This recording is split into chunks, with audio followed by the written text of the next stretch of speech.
Yo, we're just there for do it and do life big, you see me? Hi guys, hope you are good.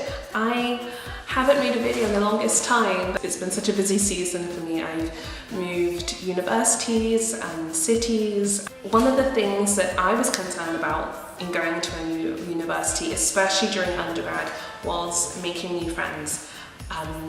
It's always probably the biggest worry. People don't really tend to worry so much about the course or moving away from home necessarily, especially for postgrad, but friend making is always a big thing. I think there's a popular saying that goes on in the Christian community that says, like, show me your friends and I'll show you your future.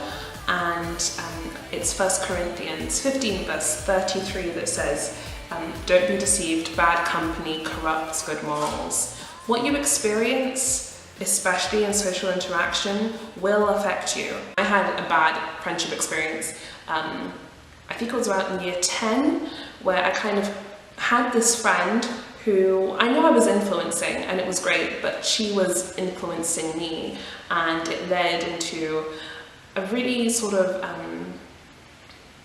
difficult time, just in terms of the issues that she was facing became my issues. Personalities do seep into you, and it's important to choose the people that you hang around with very carefully. Here are some tips on making friends at university. First one is really obvious, and it's probably the most important thing I'll say, is let God guide you.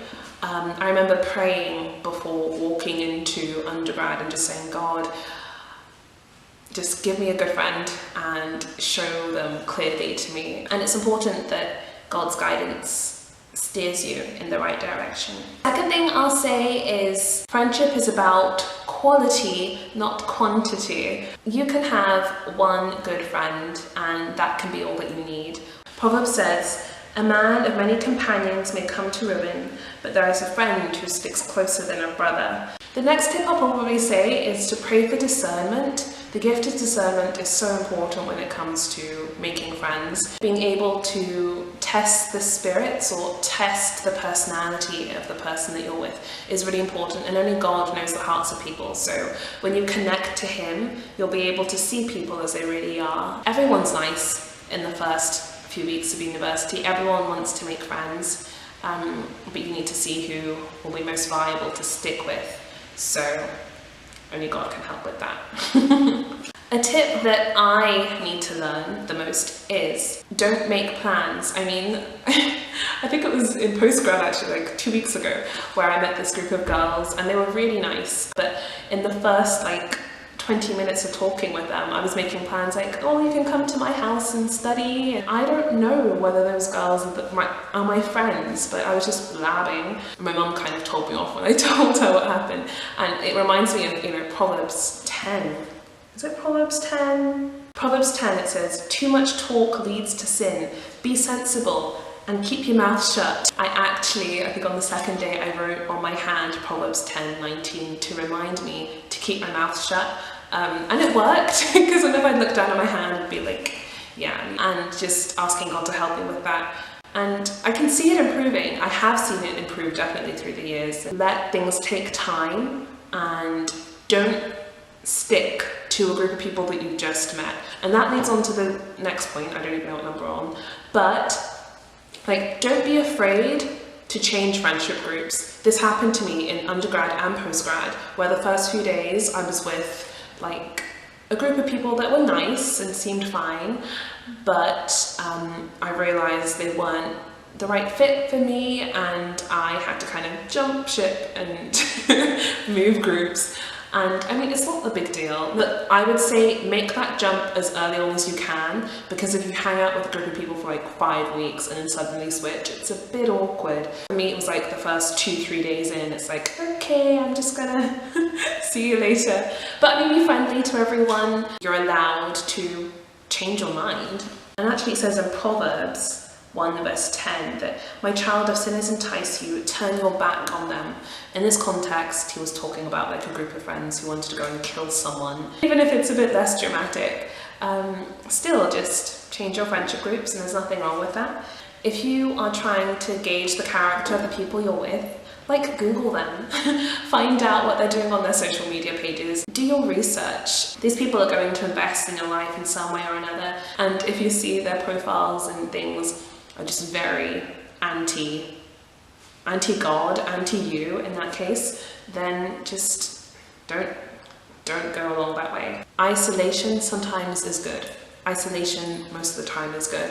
And I remember I had this especially quite a bit in first year because I was with a great group of friends, but they weren't Christians. I couldn't always go out with them. I couldn't always do what they were doing. And I felt lonely in that sense. I remember talking to my mum on the phone and she was saying that, like, think of all the big characters in the Bible. You don't see them like galloping around with a big group of friends. And even Jesus, who had 12 disciples, one of them wasn't so great. But even then, he had moments of isolation. He wasn't always with his disciples in that sense. He took time out to go and pray and be alone with his Father. And there were times where even his disciples all forsook him. Think of Joseph. Prison was not, the most socially engaging, interacting place to be. Jesus had his time in the wilderness. Moses had his time as a shepherd, which is apparently is a very lonely career because you're out there with sheep all the time. David, another good example. So having times of isolation is fine. Don't feel like you have to always be interacting with people. I know that sounds really strange, but don't always feel like you need friends, because you don't. When you have no friends, it's a time when you realise how much God is your friend, and it can really enrich your relationship with him. Desperation can lead to wrong decisions. Sometimes you can be so desperate just to make a friend that you end up making the wrong friend or the wrong kind of friend, which is not good.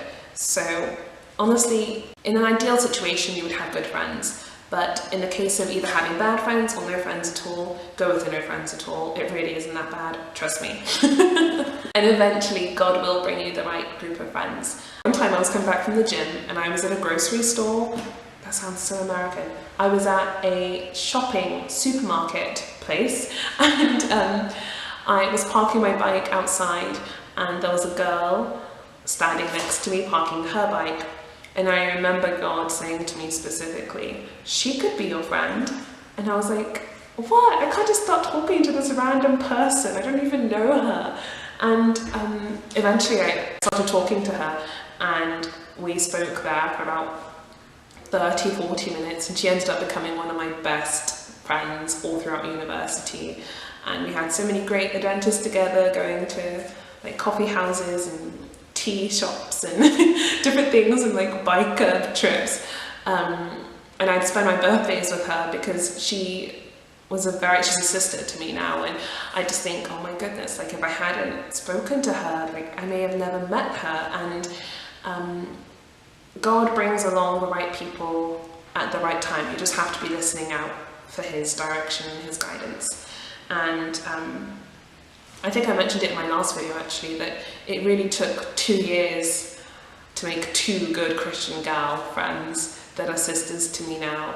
Don't stress too much about the timing of it, because when the timing is right, they'll come and they'll be great for you. They'll be good friends that edify you, that sharpen you as you sharpen them, and it's worth the wait in that sense. Joseph got into a lot of trouble because he was talking to people that didn't have his best interests at heart, and he thought they did.